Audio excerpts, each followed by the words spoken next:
no existen emociones malas, solamente hay emociones que percibimos más positivas y otras que percibimos más negativas. Estoy triste, estoy enojada y quiero que no se me note que yo pueda actuar, pues, o sea, solo una persona que tiene psicosis. Batallamos mucho con el tema de soy feliz, pero no soy feliz siempre. O soy feliz ahorita, pero no es algo que esté sintiendo todo el tiempo, entonces no es felicidad. Hola, ¿qué tal? Bienvenidas, bienvenidos, bienvenides a esta subplática existencial de preferencia. Mi nombre es Denise Torres, yo soy psicoterapeuta. Yo soy Nancy Alvarado, terapeuta de mindfulness. Y nosotras somos Mimetizadas.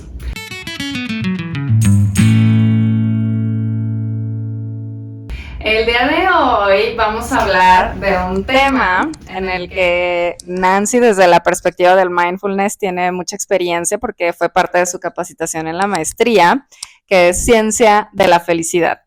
Y en mi caso, yo quiero aportar desde la parte de inteligencia emocional y de algunas otras perspectivas que se toman en cuenta en la psicoterapia con respecto a qué factores son los que pueden ayudarnos a propiciar emociones positivas, sentimientos de bienestar. Ya sabemos que no existen emociones malas, solamente hay emociones que percibimos más positivas y otras que percibimos más negativas. Sin embargo, en realidad las emociones no se categorizan por buenas y malas. Entonces, el día de hoy vamos a explorar un poquito de qué dice la ciencia acerca de lo que hace o favorece que podamos tener vidas más plenas. Así es, entonces sean bienvenidas, bienvenidos, bienvenides a esta plática que vamos a tener, que está muy padre porque vamos a meternos un poco más al aspecto práctico de qué hacer para encontrar esa felicidad, que de entrada va a ser diferente para cada persona, es decir, dependiendo, como decía Denise hace un momentito, de los diferentes factores y de los parámetros con los que estemos evaluándolo, pues van a ser distintos. Si varían de país a país, varían de ciudad, incluso en ciudad, hasta de persona en persona. Entonces vamos a tratar de enfocarnos en cuáles son las generalidades y qué podemos darles a ustedes como preámbulo para que empiecen a enfrascarse un poquito más en ese tema. Y a mí me gustaría empezar con que Nancy nos explique qué es esto de ciencia de la felicidad. Hay inclusive maestrías en ciencias de la felicidad, hay gente que se certifica en ciencia de la felicidad. Conozco una compañera que tiene esa certificación, creo que la hizo en España.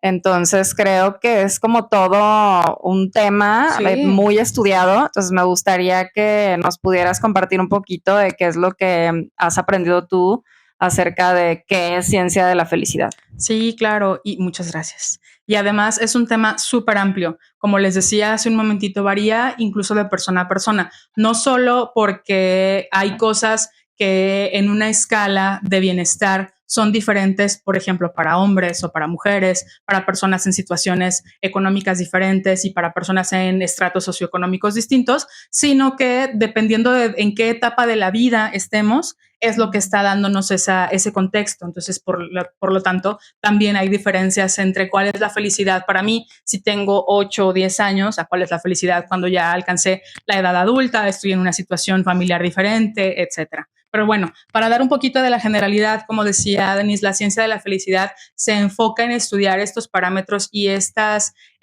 enfoques o cuestiones generales que tienen que ver con la sensación de bienestar y de, ¿cómo se dice accomplish en español? Alcanzar. Y de alcanzar o de realización. De eso, de realización. Muchas gracias. No te ayude nada. Pero me diste el momento para pensar. Muchas gracias. Bueno, tiene que ver con la sensación, la percepción de realización en una persona. Esto quiere decir que hay diferentes cosas que entran en el parámetro para cada uno. Sin embargo, se van generando a raíz de, por ejemplo, relaciones, sentido de la vida, la percepción de bienestar general, etcétera. Y de ahí se van dividiendo en otras cosas un poco más pequeñas, como por ejemplo nuestro estatus en la sociedad, si lo que nosotros consideramos como un papel social es importante o no. Esto quiere decir ser madre o padre de familia, tener hijos por ese ende, ser percibidos como una persona de autoridad, etcétera. Y por otro lado está la parte socioeconómica, que es en qué estrato estoy involucrada, por ejemplo, en cuál vivo, cuáles son mis alcances en ese momento económicos, etcétera. Entonces también tiene mucho que ver eso. Y finalmente el tema de nuestras relaciones sociales, que de ahí tiene que ver sobre todo con las relaciones sanas, con cultivar relaciones sanas. Entonces, de manera general, esto es en lo que se enfoca la ciencia de la felicidad. Y no se trata de una regla, sino más bien de diferentes pautas que nos van dando las ciencias para indicarnos a dónde es que tenemos que enfocar nuestra atención si queremos tener esta percepción y esta sensación de bienestar general. Oye, ¿y si le hablamos al Poli para que entre? Estaría bien, a ver si Sí, así, ¿verdad? A ver si guarda un así poco de deja silencio. de estar ladrando. Sí. A ver, vamos a ver si Poli quiere entrar. Mientras tanto, yo les voy a platicar un poquito de este tema de inteligencia emocional y también de algunas otras perspectivas o filosofías que estudian las causas de sufrimiento y o de felicidad en el ser humano. Yo soy psicoterapeuta Gestalt. La Gestalt tiene mucho parecido a la filosofía budista. Entonces tienen bases muy similares porque la Gestalt se enfoca en que podamos aprender a vivir en el aquí y ahora, o sea, estar más presentes en el presente, y también en que podamos hacernos responsables de nuestras decisiones y de nuestra propia vida. Entonces la conciencia, el estar en el aquí y ahora y el hacerte responsable son como los pilares de la Gestalt, que en realidad cuando meditamos, por ejemplo, se requiere de lo mismo, que tengas conciencia, que puedas estar en el aquí y ahora, que enfoques tu atención.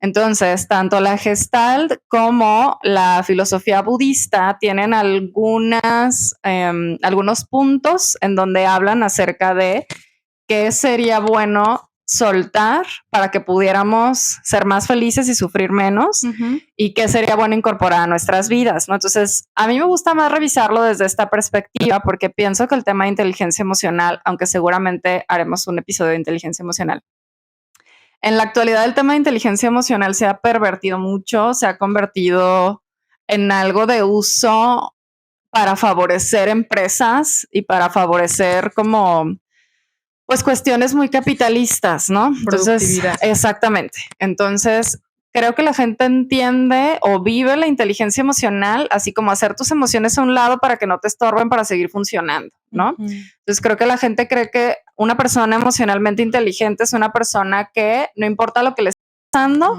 parece que está bien, puede seguir trabajando, puede seguir funcionando y eso inclusive podría decirles que es justo lo contrario de inteligencia emocional, ¿no?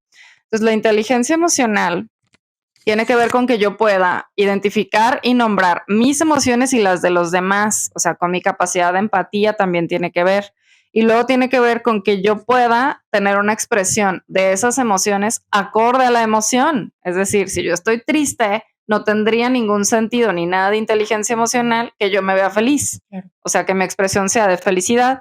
Sin embargo, parece que eso es lo que la gente piensa que es inteligencia emocional. Sí, que si yo estoy enojada, finja que no estoy enojada y no se me note que estoy enojada y actúe como si no estuviera enojada. Sí, por favor. Entonces, a mí eso se me hace como, pues yo luego les digo, pues solo que estés disociada, seas esquizofrénica o algo así, porque de otra manera, o sea, como estoy triste, estoy enojada y quiero que no se me note y que yo pueda actuar, pues, o sea, solo una persona que tiene psicosis. Los estoicos te dirían.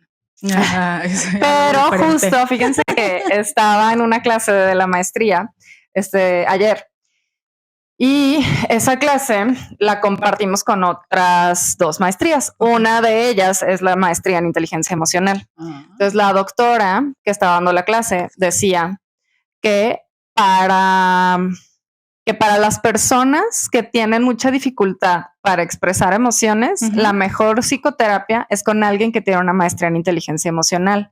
Porque en realidad tienen una dificultad para poder expresar emociones. Entonces ella decía, a ver, aclaro esto. Hay muchas maneras de ejercer la psicoterapia Gestalt. Si tú has venido conmigo, sabrás que yo no te pongo a hablar con la silla vacía difícilmente y no te pongo a golpear cojines, que no está mal. Pero es una práctica común de la Gestalt, ¿sí?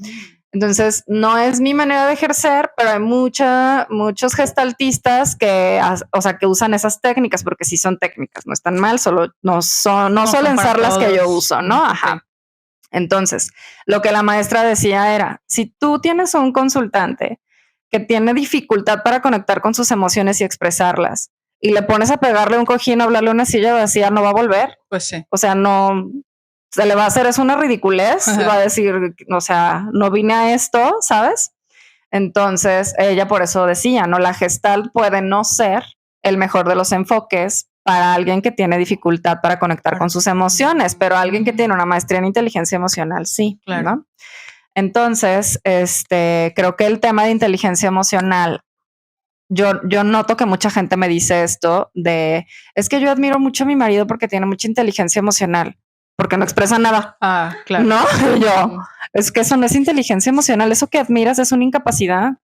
Tengo una compañera que dice, son discapacitados emocionales. Pues sí. O sea, no pueden expresar amor, ternura, cariño, felicidad. O sea, no es normal, sí. Eso no es sano, sí, ¿no? Sí, pero mucha gente cree que así se ve la inteligencia emocional, como alguien estoico todo el tiempo, ¿no? Es como yo les digo de repente a las infancias que vienen a consulta, las emociones sí nacen dentro de nosotras, pero tienen una necesidad y esa necesidad de salir. Tenemos que encontrar la manera de que salgan de forma sana. Es decir, ahí entra lo de la inteligencia emocional. ¿Cómo voy a hacerle para que mi enojo salga y al salir no me lastime a mí ni lastime a alguien más? Entonces, no se trata de aguantarnos ni se trata de suprimirlo o de reprimirlo, sino de que pueda salir de una manera en la que cuando lo haga no vaya a acabar con mis relaciones. O sea, que no se vaya a llevar de corbata todo lo que he venido construyendo y en un ataque de una emoción muy fuerte lo deshago. Entonces, de eso también, perdón, se trata ser inteligente emocionalmente. Luego, por eso crecemos pensando que lo correcto o lo ideal cuando tenemos una emoción es aguántatela. Y entonces, como hoy vamos a hablar de que eso es lo que podemos hacer para propiciar estas emociones que percibimos como más positivas o del bienestar, sí. Pues es un buen momento para decir por qué traemos esta playera que dice, la vida es un riesgo carnal. A mí no se me nota el carnal, pero aquí está. Pero dice aquí, carnal. Y bueno, escogimos esta playera para este episodio porque yo lo veo mucho, que viene gente a terapia y bueno, pues hay que hacer estos cambios, hay que hacer estas son las razones por las que estas cosas te están pasando, entonces estos son los cambios que tienes que hacer. Uy, no, yo estoy fuera. Ajá. O sea, yo está muy difícil. Yo venía a que me sobaras el lomo, ¿cómo que tengo que esforzarme? Sí. ¿No? Ajá, entonces el otro día el doctor en la maestría decía, la gente tiene esta rara creencia de que vas a ir a terapia para mejorar tu vida. La terapia no es para mejorar tu vida. Primero te van a poner una arrastrada, te vas a sentir súper mal, vas a descubrir todos los traumas que no sabías que tenías, vas a llorar, o sea, te va a caer todo encima. O sea, ya después empiezas a tomar decisiones. O sea, pero el proceso de la terapia y el objetivo de la terapia es que el consultante tome conciencia, tome responsabilidad y tome decisiones. Sí. Por ende, lo más probable es que su vida mejore, ¿sí? Pero no es que vas a terapia y a las 10 sesiones ya soy feliz, sí, ¿no? Ya mi vida ya sí, exactamente. Sí. Entonces, yo lo que sí creo es que no hay manera de tener una vida plena si no podemos ser valientes. Entonces, por eso escogí esta playera, por eso decidimos que íbamos a ponernos para este episodio, la de la vida es un riesgo carnal. Así es. Porque es así. La vida implica que tomemos riesgos, que no tengamos garantías, que seamos vulnerables, que no sepamos qué va a pasar. Y si no estamos dispuestas y dispuestos a vivir eso, pues vamos a vivir en pánico todo el tiempo, vamos a vivir ansiosas, vamos a vivir deprimidas, o sea, hay un montón de cosas que empiezan a suceder por nuestra resistencia a fluir y a ser vulnerables y a aceptar que no podemos tener el control de todo, ¿no? Sí. Entonces sí creo que, hablando de felicidad, si no estamos dispuestas a arriesgarnos, es casi imposible, diría yo. Así es, coincido con eso yo también. Y precisamente por eso se nos hizo que fue un atuendo ad hoc al tema que queríamos abordar. La felicidad se alcanza a base no de una sola acción, sino de el acumular diferentes y pequeñas acciones que nos van llevando hacia una vida que para cada una de nosotras valga la pena vivir. O sea, que tengamos ese tipo de interacciones, ese tipo de cualidades, ese tipo de hábitos y de costumbres en las que digamos, güey, o sea, como decías tú la semana pasada, vivir está bien chido. O sea, la neta es que vale mucho la pena todo lo que lleva, todo lo que conlleva y los riesgos que hay que ir conllevando para poder hacerlo al final. Entonces, efectivamente, quisiera yo hilar un poquito de esto con el tema de la ciencia, de la felicidad, o sea, como una clase o como una, pues no es una disciplina, es una ciencia literalmente porque hay métodos de estudio que se utilizan y para medir y para replicar cuáles son las acciones que nos hacen objetivamente ser más felices, con lo que estabas platicando hace un ratito, y es que la felicidad tiene mucho que ver con nuestra capacidad de ponernos vulnerables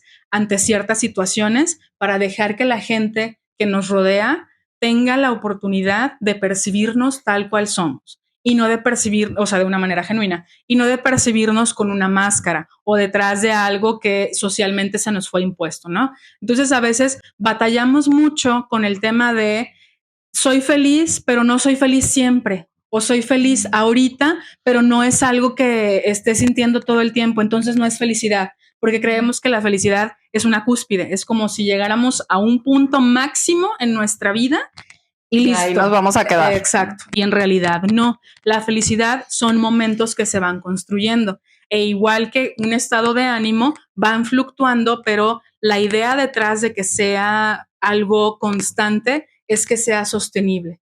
Y eso se hace con la práctica y con el ejercicio de diferentes cosas. Una de las más grandes y que está comprobadísimo precisamente por la ciencia de la felicidad, por ejemplo, es el agradecimiento. Se ha comprobado que las personas que son agradecidas y ejercitan esa gratitud de manera diaria son más felices que las que no conocen el concepto o no lo hacen. Y la gratitud, justo como lo acabas de mencionar, es una práctica. Yo me acuerdo, creo que la primera vez que se lo dije a un consultante hombre, y yo se lo dije así, ¿no? Como es que, a ver, o sea, la gratitud es algo que se practica y se desarrolla, no es que alguien nazca así, ¿sabes? Sino más bien todos los días agradeces, encuentras cosas y todo, ¿no? Entonces, muchas sesiones después, quiero decirte, casi un año después, algo me estaba contando de, pues, de las luchas que tenía con sus propios pensamientos, ¿no? Y me dijo, entonces yo me acordé que Denny siempre me dice que la gratitud es una práctica y que yo lo puedo practicar y que sí me puedo convertir en eso, ¿no? Y me impactó mucho porque yo se lo dije, pues así como yo hablo, ¿no? De normal, ¿no? Porque es un concepto que yo tengo en mi mente muy claro, ¿no? Sí. Pero para él fue, o sea, algo de lo que se agarró y que cuando se sentía así decía, Denise dice que si yo lo practico ya no voy a tener que luchar con esto, y entonces se convirtió en una persona que todos los días podía encontrar cosas por las que agradecer y lo escribía, ¿no? Okay. Entonces yo también creo que a veces empezamos, y está muy bien, podemos empezar así, agradeciendo cosas como gracias porque tengo ropa, porque tengo comida, porque tengo una casa, y eso está perfecto. Sí, creo que es muy valioso agradecerlo. Sin embargo, creo que cuando te acostumbras como a hacer estas prácticas de gratitud, puedes empezar a agradecer cosas como, por ejemplo, agradezco que hoy me pude tomar esta café sin que nadie me interrumpiera. Ándale. ¿No? Sí. O sea, siempre me tomo el café frío porque ando en friega y hoy me pude tomar mi café caliente. Sí. Sí. O hoy el poli se quedó conmigo toda la sesión y pude acariciarlo toda la sesión. Normalmente no se queda una sesión completa. Ajá. Entonces, hay un montón de cosas que son aparentemente sutiles, imperceptibles si no ponemos atención. Así es. Pero que sí son momentos que te ponen el corazón calientito. Sí, a mí sí, pues esos son los momentos que a mí me ponen el corazón calientito. Pues. Van muy de la mano la gratitud y la apreciación, que pueden confundirse de repente, pero no son lo mismo. La apreciación es la capacidad de darnos cuenta de que algo existe y que podemos considerarlo valioso para nosotros, y la gratitud es la acción de agradecer porque algo está sucediendo. ¿Verdad? Esa no me la sabía. Entonces van muy de la mano, y para empezar a tener gratitud o a agradecer necesitamos apreciar las cosas. Entonces, un ejercicio que es súper valioso hacer es tomarnos un momento al día o un momento a la semana, por lo menos, para darnos cuenta y apreciar las cosas que sucedieron que normalmente se nos pasan desapercibidas. Por ejemplo, eso. A mucha gente, incluyéndome a mí, tomar café nos hace un momento del día ya espectacular, ¿no? Entonces, si nosotros o nosotras lo queremos tomar de una manera específica, si se vuelve casi un ritual, cómo lo preparas, en qué momento, y lo puedes hacer de manera ininterrumpida y lo puedes disfrutar, el día cambia todo su continuación. Entonces, ese tipo de cosas a veces las damos por hechas, las damos por sentadas y no nos damos la oportunidad de apreciarlas. Es cuando las apreciamos que podemos agradecer por ellas, que podemos decir, ay, o sea, esto es mi sanidad del día de hoy. Esto es lo que me hace permanecer centrado, lo que me deja continuar para un nuevo día. Hay ocasiones en las que tenemos días tan complejos o tan difíciles que aparentemente o por mera percepción ya todo valió camote. Ajá, camote. Sí, gracias. Porque una parte del día que fue muy pesada embarró el resto de nuestros días, ¿no? El resto de nuestras horas, perdón. Entonces, incluso en esos días que son complicados, es importante encontrar algo que podamos apreciar, porque créanme, siempre hay algo, pero es un ejercicio. Tú le has dado al clavo con eso. Es algo que necesitamos practicar, que necesitamos hacer. Y la parte benéfica de esto es que está súper comprobado que la gente que tiene un diario de agradecimiento es todavía porcentualmente más feliz o siente una sensación de bienestar generalizado mucho más alta que quienes no lo hacen. Entonces, como una práctica, no estoy diciendo que nos va a llevar si nuestra vida está, no sé, al 60% de donde podría estar, nos va a llevar al 80%, pero sí, la vida que tenemos... O tal vez sí, nada más que sí tendríamos que comprometernos con pues eso. Sí. O sea, es que tal vez ya lo mencioné en alguna otra sesión, pero yo me acuerdo de una maestra a la que nos enseñaba de conductismo y nos decía, todas las técnicas funcionan si las ejecutas bien, si sigues los pasos y si eres disciplinada y la haces, o sea, constantemente, ¿no? Así es. Entonces, yo sí creo que es posible que desarrollar gratitud y desarrollar una apreciación, como ya me enseñaste, de las cosas de las cuales podamos agradecer. Yo sí creo que un 20% tu vida puedas vivirla, presenciarla de otra forma, pero siempre y cuando te comprometas con eso, o sea, con decir yo quiero cambiar mi mente. Sí. Pero es que somos muy flojas y muy flojos. La gente, o sea, yo veo como mucha dificultad en la gente en hacer espacios en su vida para fomentar bienestar, paz mental. Ahorita que hace un momento estabas hablando de lo de la cúspide, ¿no? Que llegamos a una cúspide y creemos que ahí nos vamos a quedar porque esa es la felicidad, ¿no? Y ya la alcanzamos. Ajá. Y yo pensaba, ¿no será que la felicidad es paz?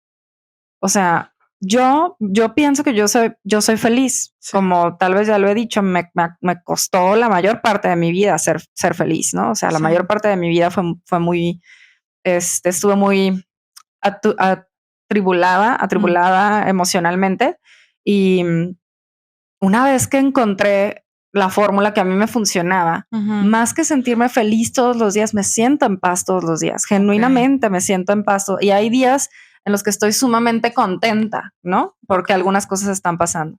Pero para mí, yo sé que soy feliz porque vivo en paz desde hace algunos años ya. Sí. Y me han pasado cosas. O sea, el año pasado se metieron a robar mi casa, ¿no? Y yo no perdí la paz. Okay. Entonces, así sé que soy feliz. O sea, porque encontré una forma de vivir en paz. Sí, tienes razón. Y a lo mejor sí, a lo mejor también tienes razón en el tema de que igual y sí te puede llevar hasta un 20% de mayor estabilidad emocional o una sensación de bienestar mucho más amplia. Es cierto. El punto de todo esto está en que aunque la felicidad no sea algo a donde lleguemos y ahí nos vamos a quedar, las acciones que hacemos para poder llegar ahí sí tienen que permanecer. Es decir, sí necesitamos encontrar qué es eso que nos da paz, cuáles son las actividades y las relaciones que cultivemos para estar en paz o estar tranquilos, o lo que signifique la felicidad para cada una de nosotras, y entonces continuar cultivándolos. Entonces el agradecimiento, por ende con lo que acabamos de decir, sí tiene que permanecer en nuestras vidas, porque incluso si ya llevamos 5 años agradeciendo todos los días por algo, estoy segura de que podemos encontrar una cosa al día, por lo menos diferente, que agradecer cada día. O sea, Sí, tener un diario, un registro de las cosas que hoy se me hicieron, que valieron muchísimo la pena experimentar, que cambiaron mi perspectiva de no solo de la vida, sino del día, etcétera. Antes de movernos a otro de los puntos de ciencia de la felicidad, ¿te acuerdas cuando empezó a venir aquí mi hija a dormir a veces y que empezamos a hacer contigo el ejercicio de qué fue lo que más te gustó sí, del claro, día, ¿no? sí, sí, que sí. luego yo cuando lo platico siento que la gente o sea, como que se sorprende mucho cuando, Sí. o sea, para mí toda la vida de mi hija desde que nació hemos hecho eso, ¿no? Ujú. Entonces en las noches siempre antes de dormirnos, ¿qué fue lo que más te gustó del día, no? Y hay días que son tan difíciles para mí, o sea, por cualquiera que sea la razón, en la mayoría de los casos, o porque las sesiones fueron muy pesadas el día de hoy, o porque algo no salió bien, no sé. Pero cuando tengo días así, me cuesta trabajo. O sea, cuando digo, ¿qué le voy a decir hoy cuando me pregunte qué fue lo que más me gustó del día? Ujú. Nunca me ha pasado, y ni a ella tampoco, que digamos nada. No me O sea, gustó, no. ajá. Y hay veces que yo digo, me acuerdo una vez que dije lo que más, bueno, un día difícil en donde yo no encontraba qué. Dije, lo que más me gustó del día fue cepillarte el cabello, llegar, cepillarte el cabello y ver tus chinitos tan bonitos, cómo se formaban y poder tocar tu cabello sano. Sí, Y, ahí y está. puede ser así de Así simple, es. ¿sabes? Así O de sea, puede simple. ser así de simple. Estoy agradecida porque ya llegué a mi casa. Ya Sí. se acabó la friega que estuve viviendo. Estoy agradecida porque ya llegué a mi casa, porque tengo unos calcetines limpios que ponerme. Sí, de Pues verdad. sí, claro. Y me puedo agarrar el cabello y echarme aquí. Sí. Ya, eso es para agradecerse. Sí, la verdad, sí, así es. Y luego cuando empezamos a poner en práctica la apreciación, nos damos cuenta de que para poder, y a lo mejor voy a sonar como disco rayado muchas veces en situaciones así, pero para poder llegar a ese punto hay que estar presentes. Sí. Entonces, si vivimos nuestra vida en automático, si no tenemos la oportunidad de tomar una pausa, si no nos damos la oportunidad de hacer una pausa y de empezar a ver qué es lo que está sucediendo a nuestro alrededor, difícilmente vamos a encontrar esos momentos que apreciar, aunque nos pasen. Entonces, ese es el punto en el que también hay que estar conscientes de que la apreciación es es un verbo activo. Ujú. Hay que hacerlo a conciencia. ¿Qué más? ¿Qué otras cosas dice la ciencia de la felicidad? Otra de las cosas es encontrar el propósito. Y no estoy hablando del propósito de mi vida en este mundo, qué estoy haciendo aquí. Aunque después hablaremos de eso también. Sí, definitivamente, también da para un tema con mucha plática, pero es encontrar el propósito. Y esto significa que las actividades que hagamos y todo lo que emprendamos le veamos un porqué. Cuando hacemos las cosas de manera automática o de manera mecánica, normalmente decimos, ¿para qué estoy haciendo esto? O sea, ¿esto qué chiste tiene? Y sin tirarle pedradas a nadie, y yo entro en ese mismo grupo, pero pasar información de una columna a otra en un Excel, si no tiene mucho propósito, la verdad es que se vuelve una actividad que luego odiamos. Entonces, sí, la idea detrás de este principio es que las cosas que hagamos las hagamos con una calidad de importancia que valga la pena invertir nuestro tiempo en ellas, lo que sea que vayamos a hacer. Entonces, encontrar un propósito para pasear al perro, para estar tiempo con mis amigas, para ir a trabajar. Y no tiene necesariamente que ser el mismo todo el tiempo, o no necesariamente tiene que conservarse siendo un Poli va a propósito hacer yoga. constante. Sí, va a ser yoga. Dice que Quítale el tapete, por ajá, favor. ahorita se lo quitamos. Bueno, es que sí vino Poli, al final del día sí Hoy vino, sí pero estuvo está aquí, muy inquieto. Poñecho. Sí. Bueno, Aquí yo anda. quiero aportar algo ahorita que estabas hablando de lo de tener un propósito. Miren, va a hacer yoga. Él es un perrito terapeuta. Ajá. Es un perrito terapeuta. Polinesio. A ver, vamos a ver. Sí. Ahí está. Ay, qué bárbaro. Yo quería aportar algo por parte de la psicología. Hay un psicólogo que se llama Víctor Frank. Se llamaba Víctor Frank. Y tiene un libro que se llama El hombre en busca de sentido. Ajá. Bueno, la historia de Víctor Frank es increíble. Él era judío y estuvo en los campos de concentración. Sí. Y bueno, entre muchas de las cosas que Frank decía, una de ellas era quien tiene un para qué podrá soportar cualquier cómo, ¿no? Entonces creo que cuando sí tenemos un propósito, cambiar esa información de una columna de Excel a otra puede tener sentido. Sí. Siempre y cuando haya un propósito mayor, pues. Exacto. O sea, una de las cosas que genera trastornos de salud mental y emocional son como las incongruencias o las disonancias, ¿no? Depende de desde qué perspectiva se estudie, será el nombre que se les da. Para la filosofía budista sería una disonancia, ¿no? Entonces, una disonancia es cuando yo, por ejemplo, pienso que yo debería de o nací para vivir en una granjita, cultivar mi propio alimento, tener mis animalitos, ser vegana y ser así, ¿no? En una comunidad autosustentable. Me imagino que yo sueño con eso y me hubiera encantado tener eso y creo que esa debería ser mi vida y estoy en un cubículo encerrada llenando un Excel. Entonces, o sea, no hay manera de que tu cerebro no haga cortocircuito, pues porque sí, lo que tú piensas que es lo bueno para ti, claro, es totalmente opuesto a lo que estás haciendo. Sí. Entonces, claro que tu cerebro se enferma y hasta empieza a vivir una vida súper deprimente. Sí. Porque dices, no manches, qué horror. O sea, estoy aquí encerrada, soy una esclava de este sistema socioeconómico, sí, vivo para trabajar, salgo muerta de la oficina y a dormir y así. Entonces, pues claro, parece que tu vida no tiene ningún sentido porque no se parece en nada a lo que en realidad tú quieres para ti. Por eso esto de la vida es un riesgo carnal. O sea, tendrías que elegir, y yo se los digo en terapia, tienes que elegir un camino. O sea, en tu mente tú crees que tienes que hacer esto y estás haciendo otra cosa. Entonces, o renuncias a tu sueño y lo dejas por ahí enterrado y ya no lo traes al radar y te dedicas a ser empresaria o lo que sea que quieras hacer, que ya te estás caminando para allá,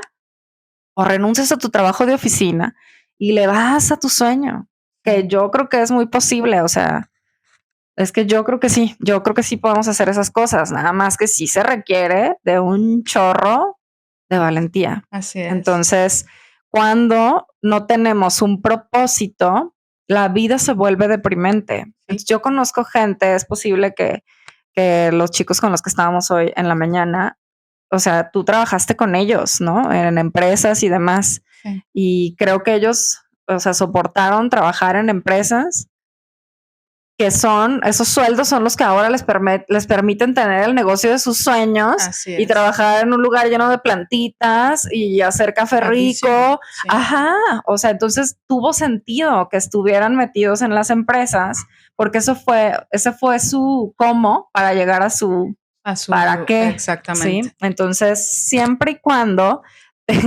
Ay, Poli. El Poli se va a comer la manzana de Kay, que hoy nos está ayudando con la producción. Pero bueno, ya, si no que se salga. Pues sí. Polinesio. Queríamos tenerte aquí adentro. ¿Te quedas o te vas?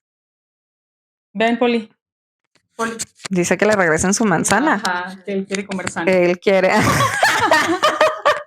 Que a él le dijeron que la alimentación también nos ayudaba a ser felices. Y que por qué no le dan su manzanita. Que quiere hacer yoga y comer manzana. Ya quisiéramos mucho tener voluntad, sí, oye, sí, tienes razón. Esta determinación para tener una vida sana, ¿verdad, Polinesio? Sí, oye, la verdad. Ay, mi hijo precioso. Sí. Bueno, entonces, eso del propósito a mí me parece fundamental. No me sorprende, o sea, no sabía que estaba en esa onda. La verdad, yo no he estudiado el tema de ciencia de la felicidad. Ese es un tema mucho más de Nancy. Pero me hace todo el sentido del mundo, pues, claro, que sea uno de los criterios. Sí, sí es uno, y uno muy importante también, porque precisamente es a raíz de que todas esas actividades que vamos haciendo tienen ya un propósito o les encontramos una razón de para qué hacerlo, que entonces el hacerlo de manera diaria se vuelve no solo soportable, sino que se vuelve también algo para nosotros digno de hacerse por una parte y por otro lado que tiene una retribución que vale la pena. Entonces, ese es el punto nuclear del propósito de las cosas. ¿Sabes, Kenan? Hace un momento dijiste algo, estábamos hablando de cómo generar estos hábitos, ¿no? de la gratitud y demás. Y yo pensaba en cómo es que estas cosas se vuelven los pilares que nos sostienen cuando tenemos eventos difíciles. Correcto. O sea, es parte de por qué es importante conservarlos, ¿sí? Porque cuando estamos, como yo te decía hace rato, ¿no? En un día en donde fue muy pesado para mí, llego a mi casa y hablo con mi hija acerca de qué fue lo que más nos gustó del día.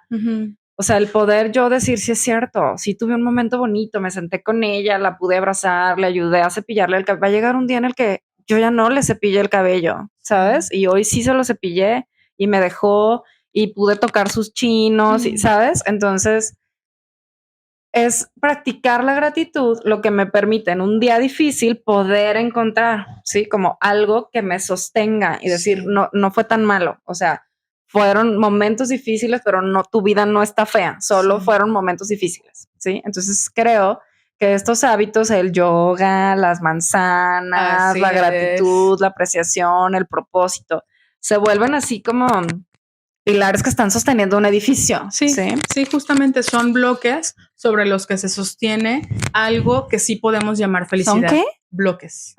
¿Qué entendiste? Ay, no sé, pero es que luego tú dices palabras bien ¿cómo se dice? Rebuscadas. Ya ves, yo no sé ni decir rebuscadas. Y no te entiendo. Cuando yo conocí a Nancy, hablaba un montón así en inglés y con términos así. Y ya un día le dije, oye, ya me cansé de fingir que sí te entiendo. ¿Me podrías decir qué significa esto? Ay, no, ella es una persona muy culta. No, pero ahorita solo dije bloques. Pero sí, precisamente son esos sobre los que se va construyendo una vida que sí es sostenible de manera feliz. Entonces ya no entramos a este mito de que la felicidad es una cúspide o el tope de una montaña al que llegamos y ya nos podemos quedar ahí, sino que vamos viendo que son estas actividades y estas cosas que generamos en nuestra vida diaria que nos permiten que cuando un día no es bueno o cuando una temporada incluso no es bueno, tenemos lo que nos va a sostener para no llegar hasta un fondo, que es precisamente alguna de las cosas o de las prácticas más comunes, o por lo menos eso es lo que dice la ciencia de la felicidad, que se recomienda hacer, por ejemplo, con personas con depresión. Entonces hay que decir que es muy importante que la felicidad toma tintes diferentes dependiendo de la etapa de vida en la que estamos. Entonces, para una persona con depresión, la felicidad es más una cuestión de logros o metas pequeñas que se van alcanzando poco a poco, más que la construcción de algo muy grande que puede ser sostenible a largo plazo, estoy refiriéndome a años, ¿vale? Entonces, es una medida también diferente.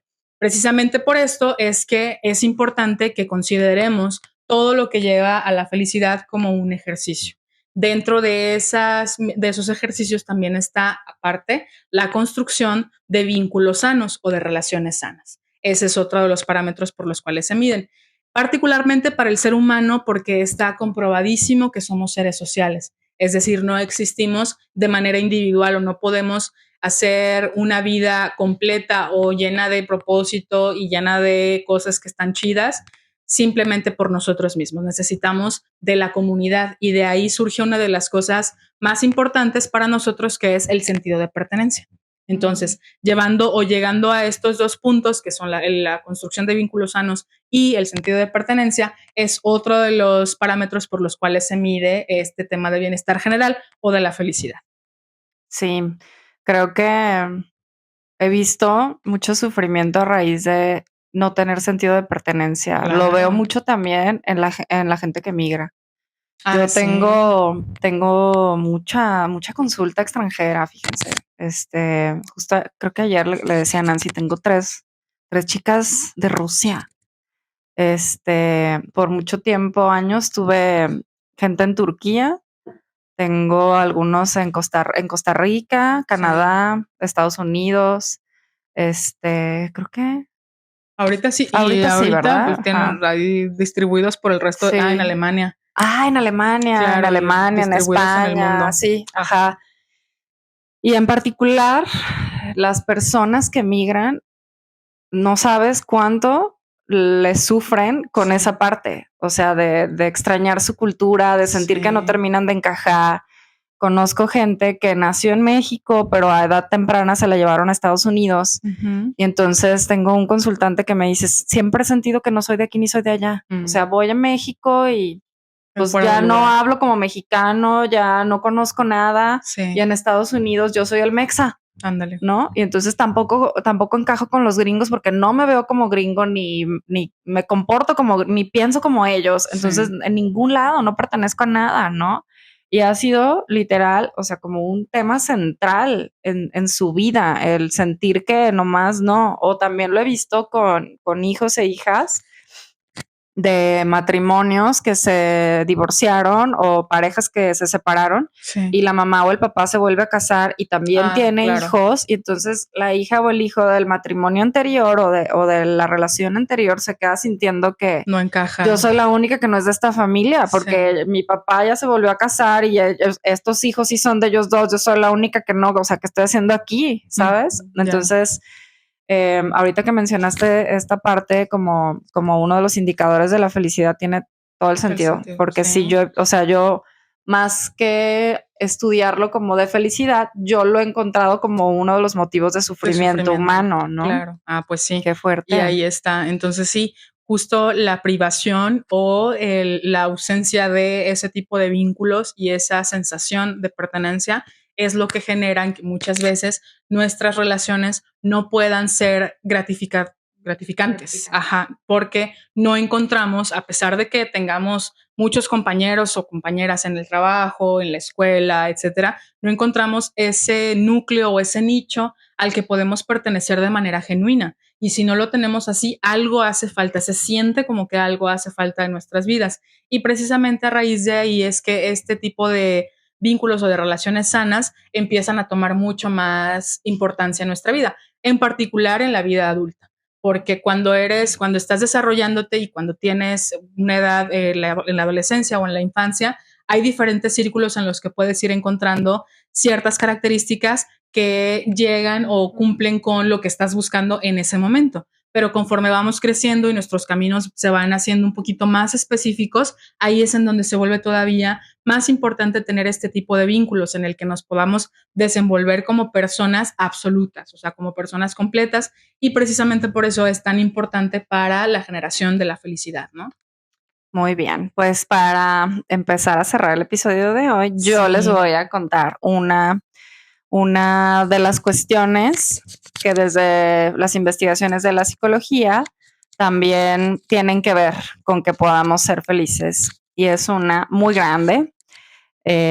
Haremos sin duda una sesión de esto también, pero es el desapego. El desapego es una de las cosas que nos ayudan a ser más felices o a tener más bienestar.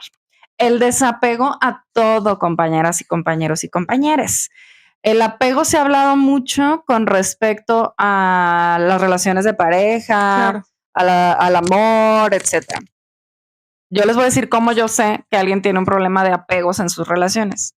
Cuando no puede regalar la playera que se ponía en la secundaria y que nunca se ha vuelto a poner porque es que se la puso para el último día de clases y ya, sí, por mis compañeros. O el boletito del cine, así. Si tú tienes un problema de eso, también tienes un problema de apegos en tus relaciones. Sí. O sea, es que cuando tienes un problema de apego, se ve a todos los niveles. Es apego a tus ideas, apego a los objetos, apego a las personas, apego a tus emociones. O sea, no te puedes desapegar de nada, ¿sabes? O sea, si digamos que yo no pueda a este termo que ya está todo horrible, raspado y demás, no puedo deshacer de él, ¿tú cómo crees que me va a poder yo deshacer de un vínculo? O sea, no vas a poder. Está bien difícil. ¿Es eso lo que pasa con los hoarders? ¿O ese es otro tema? Sí, o sea, sí, pero la gente que es acumuladora suele tener una herida de abandono muy importante. Okay. Sí. A otra sesión. Eso es para otra sesión, sí. Pero entonces el apego puede ser a cualquier cosa. Tú puedes estar apegadísima a una idea como que la virginidad es muy importante.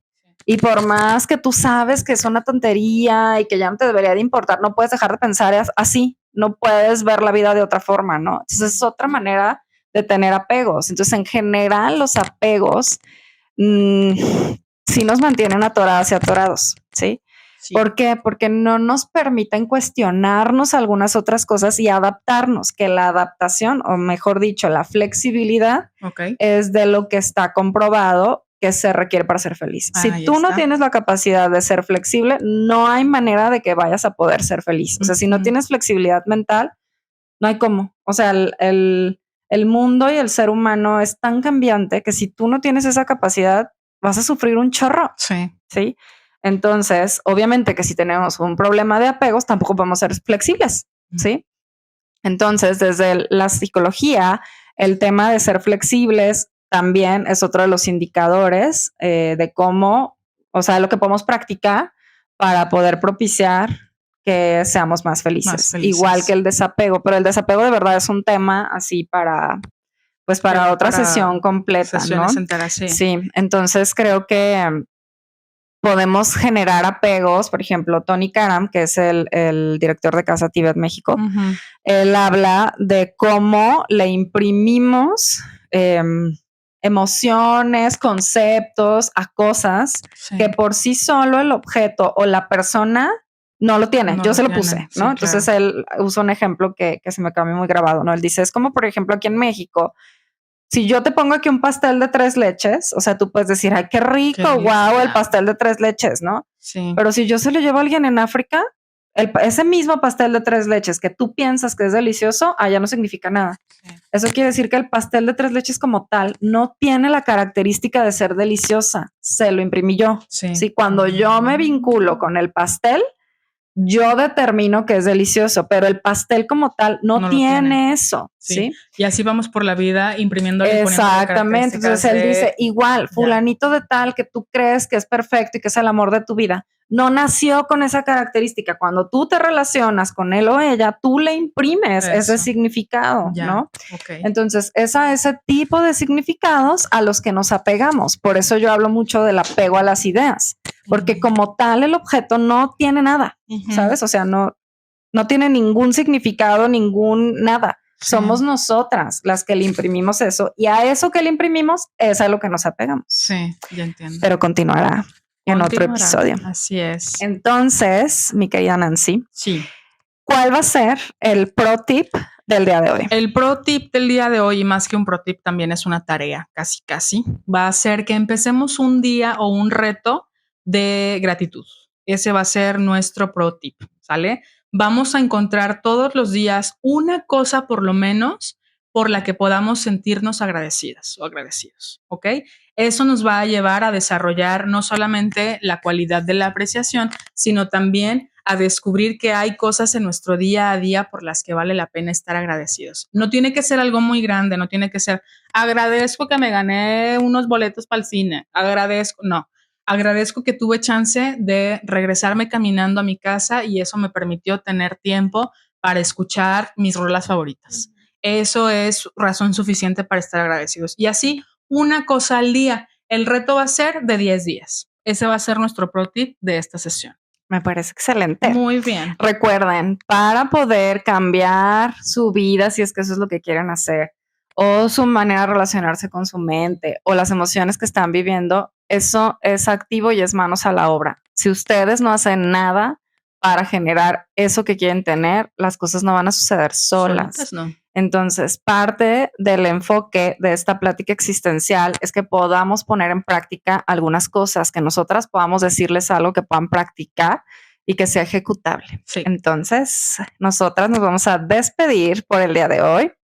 Muchas gracias por vernos. Recuerden suscribirse. Sí, dejarnos sus comentarios. Compartir, darle like, seguirnos en redes, @mimetizadas_podcast. Mi Instagram es @psicóloga_denise. El mío es @nanfulness. Y nos vemos la próxima semana. Mientras tanto, háganse preguntas más profundas. Adiós. Muchas gracias. Adiós.